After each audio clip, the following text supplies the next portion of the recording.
নমস্কার, CTV negative প্লাসে আপনাদের সকলকে স্বাগত। আপনাদের সঙ্গে রয়েছে আমি বৃষ্টি। শুরু করছি হেলথলাইন অনুষ্ঠান। হেলথলাইন অনুষ্ঠানে আমরা প্রত্যেকদিন বেশ কিছু স্বাস্থ্য সম্পর্কিত বিষয় নিয়ে আলোচনা করি। আজকেও তার অন্যথা নয়, আজকে আমরা একটি স্বাস্থ্য সম্পর্কিত বিষয় নিয়ে আলোচনা করব। কিন্তু যে বিষয়টা আমরা আজকে বেছে নিয়েছি আলোচনার জন্য সেটা হচ্ছে নিপা ভাইরাস।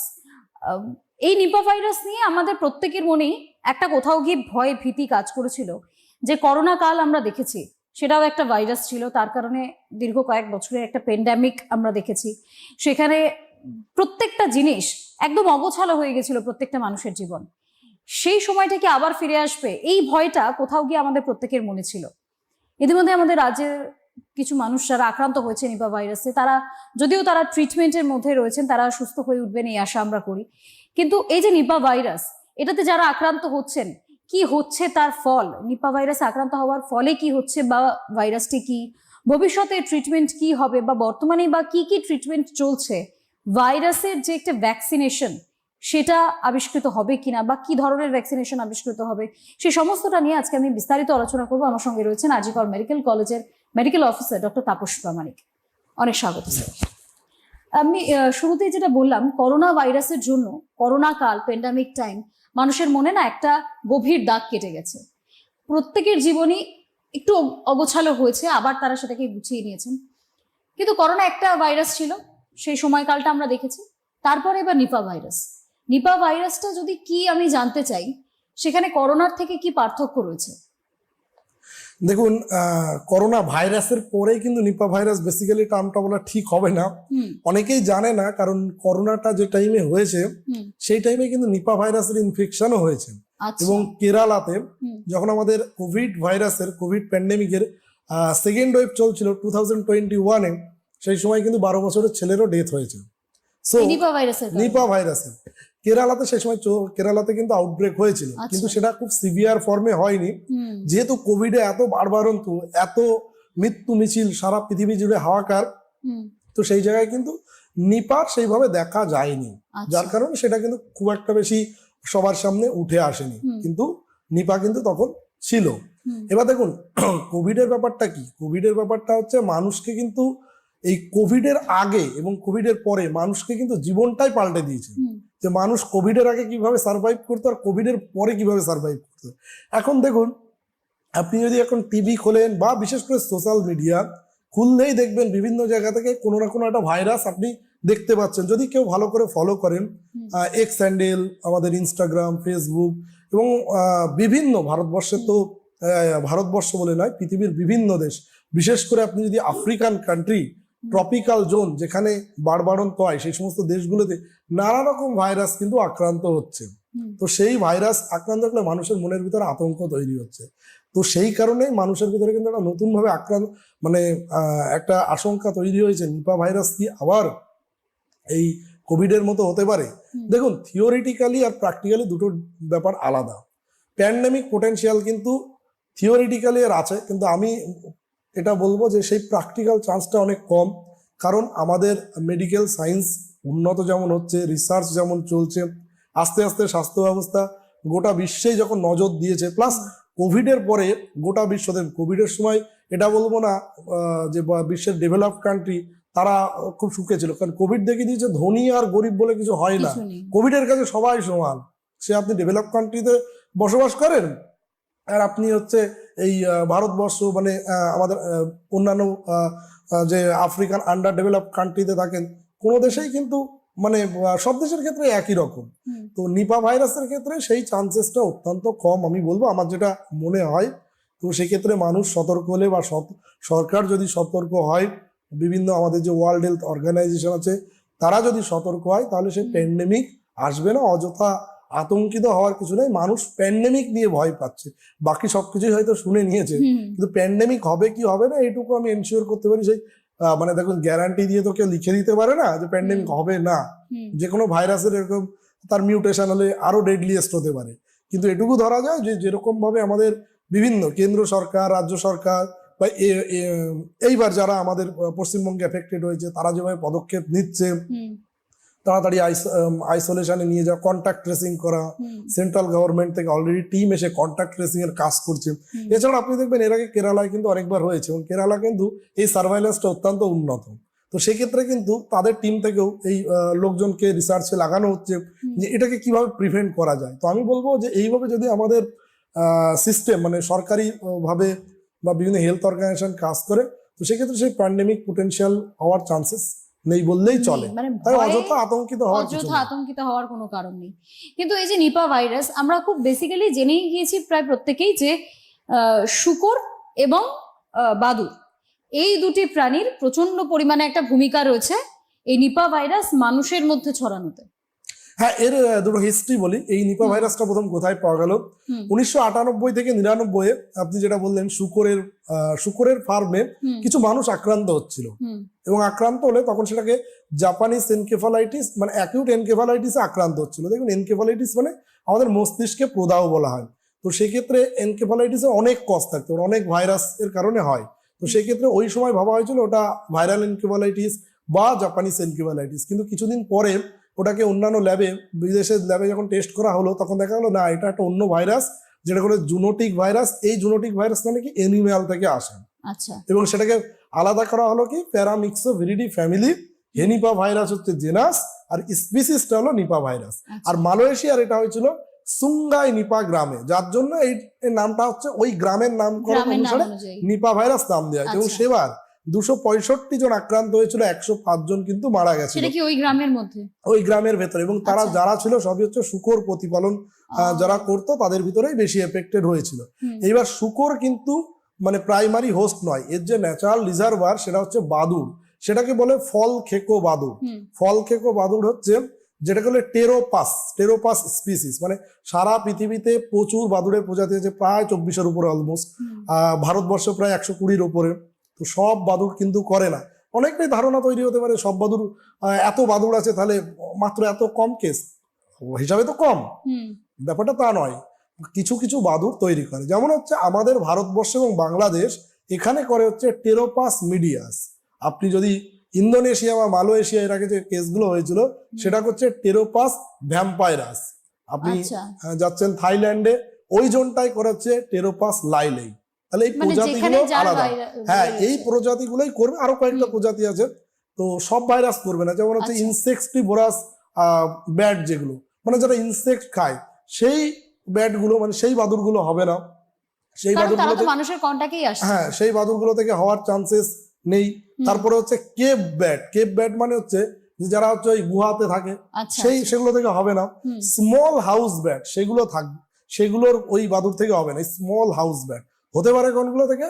যে ফল খেকো বাদুড়, ফ্রুট ব্যাট, যেটাকে বলা হচ্ছে ইন্ডিয়ান ফ্লাইং ফক্স। এইবার এটা হচ্ছে কি করে, এদের প্রাইমারি রিজার্ভার বলা হয়। এরা বছরের পর বছর এদের শরীরে এটা কিন্তু ক্যারি করতে পারে, কিন্তু মানে ন্যাচারাল হোস্ট। এদের একটা মানুষ হয়তো সবাই জেনে এটা আশ্চর্য হবেন, তাহলে ওদের কিছু হয় না, ওদের কিছু হয় না। মানে বাদুড়ের শরীর এই জন্য এটা ভয়ঙ্কর। ওদের যদি কিছু হতো তাহলে বোঝা যেত যে এদের তো কিছু হয়েছে, সিমটম আছে, এরা অ্যাসিমটোমেটিক থাকে, যার কারণে এটা ডেডলিয়েস্ট। যে ওরা বহন করে নিয়ে যাচ্ছে আমরা কিন্তু জানতেও পারছি না। এবং এর থেকে ছড়াতে পারে কার? শূকর। এটা হচ্ছে সেকেন্ডারি হোস্ট। এবার সেকেন্ডারি হোস্ট কি দেখুন, শূকরের মাংস খাওয়ার একটা টেন্ডেন্সি আছে একটা পোর্শন মানুষের, বা শূকরের ফার্মে কাজ করছে, তার জন্য শূকর হচ্ছে অ্যাম্পলিফাইং হোস্ট, মানে ছড়ায় কিন্তু অত্যন্ত বেশি। আবার হচ্ছে মানে এনিম্যাল মানে একটা যে বাদুড় থেকে মানুষে ছড়াতে পারে, একটা যে বাদুড় থেকে শূকর হয়ে মানুষের শরীরে ছড়ালো, আর একটা হচ্ছে কিন্তু হিউম্যান টু হিউম্যান। এই হিউম্যান টু হিউম্যান কবে এটা বোঝা গেল? 2001 সালে পশ্চিমবঙ্গের শিলিগুড়িতে কেস হয়েছিল। সেখানে দেখা গেছিল যে যারা হচ্ছে পেশেন্টকে কেয়ার গিভার মানে ডক্টর, নার্সেস, অ্যাটেন্ডেন্ট, তাদের বেশি এফেক্টেড হয়েছিল। তখন কিন্তু হিউম্যান টু হিউম্যান ট্রান্সমিশন এটা কিন্তু খুব বেশি মানে খুব অ্যাক্টিভলি প্রুফ হয়েছিল যে হিউম্যান টু হিউম্যান ট্রান্সমিশন খুব অ্যাক্টিভলি হয়। তো এইগুলো মূলত এইভাবেই দেখা যায় যে বাদুড়, শূকর এদের থেকে মানুষের শরীরে কিন্তু আসে। এবং মানুষের থেকে কি করে আসবে? মানুষের হচ্ছে বডি ফ্লুইড, রেসপিরেটরি সিক্রেশন, এগুলো থেকে মানুষের একটা মানুষ থেকে আর এক মানুষ, সব থেকে বড় কন্ট্যাক্ট মানে family person and caregiver, এদেরই বেশি হবে। এই কন্ট্যাক্টের বিষয়টা যখন আসলো, একটা জিনিস কিন্তু ভীষণ সত্যি যে আমরা পরিবেশকে যত কেটে বাদ দিচ্ছি, যত বনাঞ্চল বাদ দিচ্ছি, তত যারা বন্য প্রাণীরা রয়েছে তত তারা মানুষের কাছে আসছে। সেটাও কি একটা কোনো কারণ? যে দেখুন, ইকোলজি একটা মানে অত্যন্ত গুরুত্বপূর্ণ জিনিস। আপনি ইকোলজি যদি মেনটেন না করেন, আপনি পরিবেশকে আঘাত করবেন, পরিবেশ কিন্তু আপনাকে আপনার ঠিক সঠিক শিক্ষা দেবেই। এর আগেও দেখেছেন এটাও একটা বড় ফল। এই যে অনেকে আমাকে এর আগেও প্রশ্ন করেছিলেন যে বন জঙ্গলের সাথে সম্পর্কটা কি। দেখুন, বাদুড় কোথায় থাকে? বন জঙ্গলে থাকে। তো তাদের কাজ কি? আপনি যদি সেই বন জঙ্গল ধ্বংস করেন, এখন তারা দিনের থাকবে পর দিন কোথায়? ডিফরেস্টেশন হচ্ছে, হ্যাঁ। আরবানাইজেশন হচ্ছে। তার মানে কি, এই ব্যাট যারা ফ্রুট ব্যাট, তাদের হ্যাবিট্যাট লস হচ্ছে। হ্যাবিট্যাট মানে কি? তারা যে জায়গায় থাকে সেই জায়গা, আপনি তাদের হ্যাবিট্যাটকে ধ্বংস করছেন। তারা তখন কি করবে? তখন আপনি লোকালয়ের দিকে আসবেন, তার জন্য মানুষের সাথে কন্ট্যাক্ট বাড়বে এবং তারা ডিজিজ কিন্তু স্প্রেড বেশি করবে। এই জন্য শুধুমাত্র এটা নয়, মানে আমি নিপা ভাইরাস বলবো না, অনেক কিছুর ক্ষেত্রেই দেখা যাচ্ছে যে যেহেতু ডিফরেস্টেশন আমাদের আজকে চর্চার বিষয় নয়, তো সেক্ষেত্রে আমি বলবো যে ডিফরেস্টেশনে কিন্তু একটা নিপা ভাইরাসের ভালো ভূমিকা আছে, বা অন্যান্য ক্ষেত্রেও কিন্তু বড় মানে ডিফরেস্টেশন করাটা উচিতই নয়। এই জন্য পরিবেশকে কখনো মানে তার সেই জায়গা নষ্ট করা উচিত না। আমাদের যেমন আরাবল্লী নিয়ে সুপ্রিম কোর্টে পিটিশন পর্যন্ত পড়ে গেল। তাই আমি মানুষের অনুরোধ করব, কেন পরিবেশ এত ইম্পর্টেন্ট, কেন গাছপালা বন জঙ্গল মানে সংরক্ষণ করা উচিত, এগুলো কিন্তু মানুষ দিন যত যাবে তত বেশি বুঝতে পারবে। প্রকৃতি বারবার বোঝাচ্ছে, প্রকৃতি বুঝিয়ে দেবে। বারবার আজকে বোঝাচ্ছে। নিপা হয়েছে, দেখবেন এরপরে আরো এরকম অন্য কিছু। অনেক জুনোটিক ভাইরাস আছে, যে জুনোটিক ভাইরাস মানুষ নাম শোনেনি। আপনি জানিই যত না বন জঙ্গল ধ্বংস করবেন, তারা তত বেশি কোনো না কোনো ডিজিজ জুনোটিক ছড়াবে। আপনার শরীরে এসে ছড়াবে। এই জন্য মানুষকে আমি বলবো, শুধু আমি একজন ডাক্তারি অ্যাডভাইস নয়, সাজেস্ট করবো, আমি একজন যেহেতু মানে নেচার লাভার সেই হিসাবে বলবো, একদমই বন জঙ্গল কাটা বা ডিফরেস্টেশন করা, আরবানাইজেশন, আমাদের আরবানাইজেশন দরকার আছে বলেই ডিফরেস্টেশন করে দেবো, এটা কিন্তু একদমই আমি সাপোর্ট করি না। ও পরিবেশকে রক্ষা করা কিন্তু অত্যন্ত গুরুত্বপূর্ণ, এবং প্রতিটা মানুষকে মনে রাখতে হবে যে পরিবেশকে বাঁচালে তবেই আমরা বাঁচবো, পরিবেশকে না বাঁচালে আমরা বাঁচবো না। আর পরিবেশকে যদি আমরা কেটে ধ্বংস করি, সে প্রতিশোধ নেবেই। এই যে যেমন নিপা ভাইরাস, তার একটা ওয়ান অফ দি মানে কি বলবো, এটা একটা বড় সড়ো এক্সাম্পল। এই যে নিপা ভাইরাস যাদের হচ্ছে, তাদের মধ্যে সিমটমস কি কি আসছে? দেখুন, ইনিশিয়ালি যে কোনো ভাইরাল ইনফেকশন হলেই জ্বর আসে। তো এই ক্ষেত্রে জ্বর, তারপরে ধরুন মাথা ব্যথা, বমি ভাব, গা হাত পা ব্যথা, পেশি ব্যথা, এগুলো ইনিশিয়ালি হয়। কিন্তু তারপরে দেখা যায় যে এটা হচ্ছে বেসিক্যালি এফেক্ট করে হচ্ছে ব্রেনে, তাহলে মস্তিষ্কে প্রদাহ হবে, যেটাকে আমরা এনকেফালাইটিস বলি। এবং তার থেকে কি হতে পারে? খিঁচুনি হতে পারে, এবং হচ্ছে কোমায় পর্যন্ত চলে যেতে পারে, এবং সব থেকে বেশি হয় মৃত্যু এই এনকেফালাইটিস হওয়ার জন্য। এছাড়াও আরেকটা হচ্ছে কি হয়, লাংসে যদি এফেক্ট করে, তাহলে হচ্ছে ARDS, acute respiratory distress syndrome, যেটা কোভিড এর ক্ষেত্রে হচ্ছিল। কোভিডের থেকে কেন এটা বেশি রেডিয়াস? তার কারণ হচ্ছে কোভিডে কিন্তু শুধুমাত্র লাংসই এফেক্ট করছিল ম্যাক্সিমাম ক্ষেত্রে, ব্রেন এফেক্ট করছিল না। আর এক্ষেত্রে ব্রেন অ্যান্ড লাংস ইনভলভ করছে, ওছাড়া অন্যান্য অর্গানও ইনভলভ করে। যেমন যদি হার্টে এফেক্ট করে, সেক্ষেত্রে মায়োকার্ডাইটিস হয়। এছাড়া অন্যান্য অর্গান ইনভলভমেন্ট হতে পারে, এবং মাল্টি অর্গান ইনভলভমেন্ট হয়ে মানুষ কিন্তু তার মর্টালিটি রেট, মানে মর্টালিটির দিকে এগিয়ে যায় বেশি, এবং সার্ভাইভাল চান্স অত্যন্ত কমে যায়। আচ্ছা, এই যে বেসিক লক্ষণ, মানে যে জ্বর হচ্ছে, ভাইরাল যখন ফিভার হয়, তখন যা যা হয় সেই সমস্ত সিমটমগুলোই আমরা দেখতে পাবো। কিন্তু পরবর্তীতে মানে কোন সিমটমসটা দেখে আমার মনে হবে যে না, আমার ডক্টরের কাছে যাওয়া উচিত, এমন কি কোনো অন্য ধরনের সিমটম রয়েছে যেটা একটু বেশি করে? অন্যান্য যে ভাইরাল ইনফেকশন যেগুলো হয়, সেগুলোতেও জ্বর হয়। এটা আপনি একদম মানে যে প্রশ্নটা ধরেছেন, অত্যন্ত গুরুত্বপূর্ণ একটা জিনিস। জ্বর তো সব ক্ষেত্রে হয়, তার মানে জ্বর দেখলে আমি নিপা ধরে নেবো না। জ্বর হওয়ার সাথে যদি আপনি দেখেন যে তার বিহেভিয়ার প্যাটার্নের কোনো চেঞ্জ হচ্ছে, অল্টার্ড সেন্সোরিয়াম হচ্ছে, বিশেষ করে আমি সিমটমে একটা জিনিস তখন বলা হয়নি, অল্টার্ড সেন্সোরিয়াম, এটা অত্যন্ত গুরুত্বপূর্ণ। যদি তার দেখা যাচ্ছে মেন্টাল স্ট্যাটাস ঠিকঠাক নয়, অসংলগ্ন কথাবার্তা বলছে, মানুষকে চিনতে পারছে না, সেক্ষেত্রে আপনাকে অবশ্যই ভাবতে হবে নিপা ভাইরাস হতে পারে। আর যদি সেটা নিপা ভাইরাসের এপিডেমিক জোন হয়, ধরুন শিলিগুড়িতে হয়েছে এর আগে, যদি সেই জোনে হলো, নদিয়ার কোনো জোনে যেখানে এর আগে হয়েছিল, বা বাংলাদেশের যে সমস্ত জায়গাগুলোতে এটা হয়, প্রায় প্রতি বছরই হয়। কেরালায় যেখানে হচ্ছে, কেরালায় হচ্ছে 2021-এ হচ্ছে, যখন কোভিডের সময় কোজিঘোড়ে ডিস্ট্রিক্টে হয়েছিল। তো সেই জায়গায় জ্বর আসলে, এরকম অসংলগ্ন বিহেভিয়ার থাকলে এটাকে দেখতে হবে। আর একটা হচ্ছে গ্রামের দিকে, বিশেষ করে যদি দেখা যায় যে সেই জায়গায় খেজুরের গাছ খুব বেশি আছে, যেখান থেকে খেজুরের রস তৈরি হয়, বা কোনো শুকরের ফার্ম আছে, তাহলে কিন্তু আপনাকে পজিটিভলি নিতে হবে যে নিপা ভাইরাস একটা সম্ভাবনা আছে। দেখুন, গ্যারান্টি দিয়ে তো বলা যায় না, যত সময় আপনি ইনভেস্টিগেশন RT-PCR করছেন, এলাইজা টেস্ট করছেন, আপনি বুঝতে পারবেন না, বিশেষ করে RT-PCR। তো সেক্ষেত্রে কিন্তু আপনাকে এই এপিডেমিক জোন, বিশেষ করে খেজুর গাছ, শুকর প্রতিপালন, এই সমস্ত জায়গার ভিতরে আপনি থেকে যদি আপনার জ্বর আসে, তার সাথে অসংলগ্ন বিহেভিয়ার হয়, আপনি সাথে সাথে হসপিটাল বা লোকাল আপনার ফিজিশিয়ান আপনি পরামর্শ নিন। একদমই, আমি এই বিষয়টাতেই আসবো যে খেজুরের রস, মানে আমরা দেখলাম শিলিগুড়ি একটি কিন্তু শীত প্রধান জায়গা, পুরো সারা বছরই আমি বলবো। এখন টেম্পারেচারের অনেক এদিক ওদিক হয়, কিন্তু তারপরেও আমাদের এখানেও যখন যারা আক্রান্ত হয়েছেন সেই সময়টাও কিন্তু বেসিক্যালি শীতকাল ছিল। যদি আমি আবহাওয়ার দিক থেকে বলি, শীত ছিল, তার পাশাপাশি এই যে খেজুর রস ফল, যে সময়টায় এইগুলোর চাহিদা অনেক বেশি বেড়ে যায়, সেখান থেকেই এই আক্রান্ত হওয়া। তাহলে কি এই কোথাও গিয়ে ওয়েদার আর খাবার এই দুটো মিলে গিয়েই কি নিপা ভাইরাস দেখুন, ছড়ানোটা বেশি? ওয়েদার একটা ব্যাপার। ওয়েদার আপনার যদি এই যে ইকোলজি বললাম না আমরা, ডাক্তারি ব্যাপারটা বললেও ইকোলজি কিন্তু যে কোনো, এটা তো জুনোটিক ভাইরাস।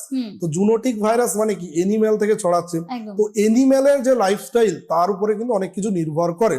তো যখনই জলবায়ু পরিবর্তন হবে, সেই এনিম্যাল বা বাদুড়ের লাইফ বা টেরেপাস স্পিসিস, তাদেরও লাইফস্টাইল চেঞ্জ হবে।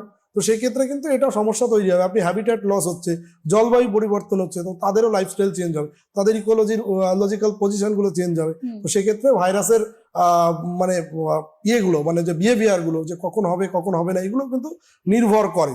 এবার দেখুন, ওইগুলো গুরুত্বপূর্ণ ব্যাপারগুলো, ওগুলো অনেকটা ডাক্তারি টপিকের বাইরে। তো সেই জন্য আমি অতটা ভালো ওই নিয়ে বলতে পারবো না যে জলবায়ুর ক্ষেত্রে কতটা এফেক্ট করতে পারে, সেই স্ট্র্যাটেজি গুলো আমার পক্ষে বলা সম্ভব নয়। কিন্তু এটুকু বলতে পারি যে খেজুর গাছ, যেটা আপনি বললেন যে খেজুরের সাথে সম্পর্কটা কি, আমাদের গ্রামের দিকে, আমি একজন গ্রামের ছেলে, ছোটবেলায় যখন গ্রামে থাকতাম তখন কিন্তু খেজুরের রস আমিও খেয়েছি। তখন হয়তো এই নিপা ভাইরাস সম্পর্কে আমি জানতাম না। এবং আমাদের একটা টেন্ডেন্সি থাকতো যে আমার পাশের পাড়ায় খেজুরের রস হয়, সেখানে মানে আমরা চলে যেতাম। তো ব্যাপারটা হলো যে এই খেজুরের রসটা কিভাবে ছড়ায়। দেখুন, আগের দিন খেজুরের গাছে গিয়ে, খেজুরের একটা দেখবেন যে হাড়ি ওখানে বাঁধিয়ে দেওয়া হয়। আর বাদুড় কি করে, বাদুড়ের ওই ভাইরাসটা থেকে লালা, আর একটা হচ্ছে তার মল মূত্রে। এবার ওই বাদুড় হচ্ছে ওই রসে গিয়ে মুখ দিল, যদি তার ওই ভাইরাস থাকে একটা স্পিল ওভার ওর উপরে হলো, এবং পরের দিন সকালে উঠে ওই যে হাড়িটাকে নিয়ে এসে রস নামিয়ে, মানে সেই রসটা দেখা যাচ্ছে যে কাঁচা রস সবাই খেয়ে নিল, যারাই খেলো তাদের ভিতরে কিন্তু এফেক্ট হলো। আর একটা ফল খেকো বাদক, এরা হচ্ছে ফল খাচ্ছে, ফল খেতে গিয়ে দেখবেন যে অল্প একটু খেতে গিয়ে হয়তো ফলটা গাছ থেকে পড়ে গেছে। আর গ্রামের দিকে তো মানুষজন অত তো আর বুঝবেন না, গাছের নিচে সকালবেলা ফল পড়ে আছে, ফলটা ওইটুকু খাওয়া কি হবে, কিছুই হবে না, ওইটুকু কেটে খেয়ে নেবে, ফেলে দেবে। তো সেক্ষেত্রে কি হচ্ছে যে ওই ফলটা থেকেই কিন্তু এবার আপনার স্প্রেড করে গেল চান্সেস। এই জন্য সবসময় ওই ইনট্যাক্ট ফল খেতে হয়। এই একটা উপায়ে ছড়ায়। আর একটা উপায় হচ্ছে যে অ্যাম্পলিফাইং হোস্ট, যেটা শুকর থেকে যদি ছড়ায়, শুকরের মাংস যারা খাচ্ছেন তাদের ছড়াবে, বা শুকরের ফার্মে যারা কাজ করছেন তাদের ছড়াবে। আর যারা হচ্ছে ফার্স্ট কন্ট্যাক্ট, ফ্যামিলি পার্সন, আর হচ্ছে আপনার হসপিটালে যারা কেয়ার গিভার, তাদের ছড়াচ্ছে, ওই ছড়ায়।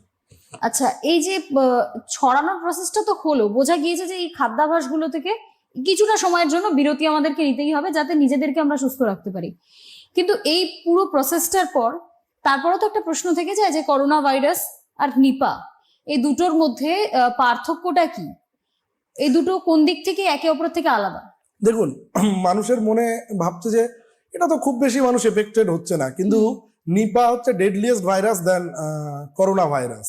মানে তার কারণটা কি, করোনা ভাইরাস হচ্ছে ছড়ায় বেশি, কিন্তু করোনা ভাইরাস পেশেন্টের মানে মৃত্যুর হার কম। এবার এটা শুনে মানুষ হয়তো বলতে পারে ডাক্তারবাবু কি ভুলভাল বকছেন, ব্যাপারটা তা নয়।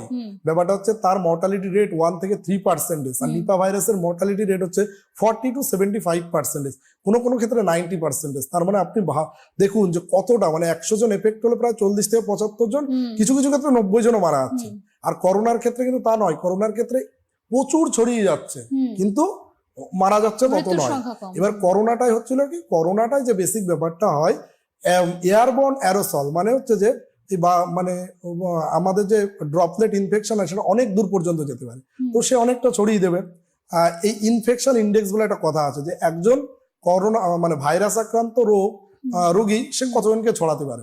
আপনি যদি করোনার ক্ষেত্রে বলেন, সে করোনা রোগী যদি ডেল্টা ভ্যারিয়েন্ট বলেন, সে 6 থেকে 8 জনকে ছড়াতে পারে, আর ওমিক্রন ভ্যারাইটি প্রায় 8 থেকে 10 জন। আর এদিকে যদি আপনি নিপা ভাইরাস বলেন, লেস দ্যান 1%, মানে 0.5 to 1%, তাহলে এ ছড়ায় অত্যন্ত কম, কিন্তু যাদের হয়ে যায় তাদের মারণ ক্ষমতা কিন্তু অত্যন্ত বেশি। এবং এর যদি মিউটেশন হয়, সেটা অনেকটা হাইপোথেটিক্যাল ব্যাপার। মিউটেশন হলে কিন্তু মানে নাইটমেয়ার ডেডলিয়েস্ট হবে, সেটা হবে না বললেই বলা যায়, কিন্তু থিওরিটিক্যালি তাই বলে, কারণ করোনার মিউটেশন হয়েছিল। এবার করোনা থেকে এটাই আলাদা। করোনার ক্ষেত্রে দেখুন আপনি বাড়িতে বসে অনেকে অ্যাসিমটোমেটিক ওই প্যারাসিটামল বা একটু আইসোলেশনে থেকে Basic কিন্তু ঠিক treatment। হয়ে যাচ্ছিল বাড়িতে থেকে, নর্মাল ওয়ার্ডেও আপনি ট্রিটমেন্ট করতে পারছিলেন। হ্যাঁ। পরে হয়তো খারাপ হলে কারো এইচডিইউ, আইটিইউ, সিসিইউ লাগছিল। কিন্তু আপনি যদি নিপা ভাইরাসের ক্ষেত্রে দেখেন, কেউ যদি নিপা ভাইরাস এফেক্টেড হয়, তার যদি আরটিপিসিআর পজিটিভ এসে যায়, তাহলে ওয়ার্ডের কিন্তু প্রশ্ন আসে না, ওই বাড়িতে বসে ট্রিটমেন্টের কোনো মানে ব্যাপার নেই, সোজাসুজি কিন্তু আইসোলেশন। তার কারণ হচ্ছে ওই যে বললাম, মস্তিষ্কে প্রদাহ হয়ে এনকেফালাইটিস হয়, সেখান থেকে আপনার কোমায় পর্যন্ত চলে যেতে পারে। এই জন্য যে আমাদের যেগুলো এফেক্টেড হয়েছে পশ্চিমবঙ্গে, আপনি দেখবেন সরাসরি আইসিইউতে নিয়ে চলে যাওয়া হয়েছে, তাদের কিন্তু বাইরে রাখা হয়নি। এবং কেন্দ্রীয় টিম বা রাজ্য সরকারের টিম তারা কন্ট্যাক্ট ট্রেসিং করছে। আর কোভিডে আলাদা কি, কোভিডে এইরকম ব্যাপার নয়, কোভিড কিন্তু সব জায়গায় মানে ধনী গরিব কেউ মানেনি, মানে হচ্ছে সারা পৃথিবীতে ছড়িয়েছে। আর এটা কিন্তু তা নয়, এটা দেখবেন পার্টিকুলার একটা জায়গা জুড়ে রয়েছে, শিলিগুড়ির কোন একটা জায়গায়। আপনি দেখবেন ওই যে মালয়েশিয়া যখন ছড়িয়েছিল, সুঙ্গাই নিপা গ্রামে ছড়িয়েছে। এইরকম ভাবে পার্টিকুলার একটা জায়গায়, বাংলাদেশেও দেখবেন পার্টিকুলার একটা গ্রামে, পার্টিকুলার এরিয়াতে হয়। আপনি কেরালার কয়েকটা এরিয়ায় হয়, সাপোজ কোঝিকোড ডিস্ট্রিক্টের কিছু জায়গা আছে, এই সমস্ত জায়গায় হয়। যার জন্য আপনি যদি কন্ট্যাক্ট ট্রেসিং করতে পারেন, সেই জায়গাটাকে আইসোলেটেড করে দিতে পারেন, তাহলে কিন্তু মানুষের এফেক্ট হবে না। তাছাড়া আপনাকে ওই সোর্সটা কোথা থেকে এলো, ওই টেরোপাস মিডিয়াস প্রজাতির এই যে ফল খেকো বাদুর বা ফ্রুট ব্যাট, এটা কোথায় কোথায় আছে, এইটাকে যদি বিভিন্ন বন সংরক্ষণ দপ্তর বা বিভিন্ন যারা আমাদের এই এজেন্সিগুলো আছে, তারা যদি আইডেন্টিফাই করতে পারে, সেই জায়গা থেকে যদি আপনি সেপারেট করতে পারেন, আইসোলেশন করতে পারেন, এই ডিজিজটাকে প্রিভেন্ট করা কিন্তু অত্যন্ত easy. Because prevention is better than cure. এর কোনো স্পেসিফিক ট্রিটমেন্ট নেই। আর ইতিমধ্যে আমরা যেটা দেখেছি যে রাজ্য স্বাস্থ্য দপ্তর, তার পাশাপাশি কেন্দ্রীয় স্বাস্থ্য দপ্তর, প্রত্যেকেই একেবারে তৎপরতার সঙ্গে উঠে পড়ে লেগেছেন যাতে প্রথম দিন থেকে এই নিপা ভাইরাসকে প্রিভেন্ট আমরা করতে পারি। আমরা দেখেছি গাইডলাইন বেরিয়ে গিয়েছে ডক্টরসদের জন্য কিভাবে ট্রিটমেন্ট হবে। সেই গাইডলাইনস যদি একটু বলেন, যে সাপোর্টিভ ট্রিটমেন্ট এখন যারা আক্রান্ত হচ্ছেন তাদের কিভাবে ট্রিটমেন্ট চলছে। দেখুন, এর কোনো অ্যান্টিভাইরাল ড্রাগ নেই, কোনো ভ্যাকসিন নেই। আমাদের পশ্চিমবঙ্গ থেকেও একটা অলরেডি স্বাস্থ্যভবন থেকে চিকিৎসা মানে একটা গাইডলাইন দেওয়া হয়েছে যে কি করে আপনি হাই রিস্ক আর লো রিস্ক গ্রুপে ডিফারেন্সিয়েট করবেন। হাই রিস্ক গ্রুপ মানে ধরুন হচ্ছে যে নিপা ভাইরাস এফেক্টেড, অলরেডি তার পজিটিভ প্রমাণ আছে, তার আপনি কন্ট্যাক্টে ছিলেন, বা দেখা যাচ্ছে যে নিপা ভাইরাস মনে হয়েছে কিন্তু সেই রিপোর্ট আসার আগেই দেখা যাচ্ছে পেশেন্ট রিপোর্ট করার আগেই পেশেন্টটা মারা গেছে, কিন্তু পুরোপুরি নিপা ভাইরাসই হবে এই একটা। আর আপনি হচ্ছে কেস পজিটিভ কেসের সাথে প্রায় 12 ঘন্টার উপরে কন্ট্যাক্টে ছিলেন, সেক্ষেত্রে আপনাকে হাই রিস্ক ধরবো। আর লো রিস্ক হচ্ছে যারা এফেক্টেড অলরেডি, তাদের হয়তো জামা কাপড় অন্যান্য যে সমস্ত জিনিসপত্র আছে আপনি তাদের টাচে, বা দেখা যাচ্ছে কেউ একটা এফেক্টেড পার্সন, তার আপনি কাছাকাছি গেছেন কিন্তু তার সাথে টাচ হয়নি, এটা লো রিস্ক গ্রুপ বলে। এবার এই হাই রিস্ক আর লো রিস্ক গ্রুপে যদি অ্যাসিমটোম্যাটিক থাকে, তাহলে হচ্ছে আপনাকে 21 দিন আইসোলেশনে থাকলেই ঠিক আছে। আর যদি দেখা যায় সিমটোম্যাটিক, তাহলে আপনাকে হসপিটালে ভর্তি করতে হবে, ভর্তি করে ট্রিটমেন্ট করতে হবে।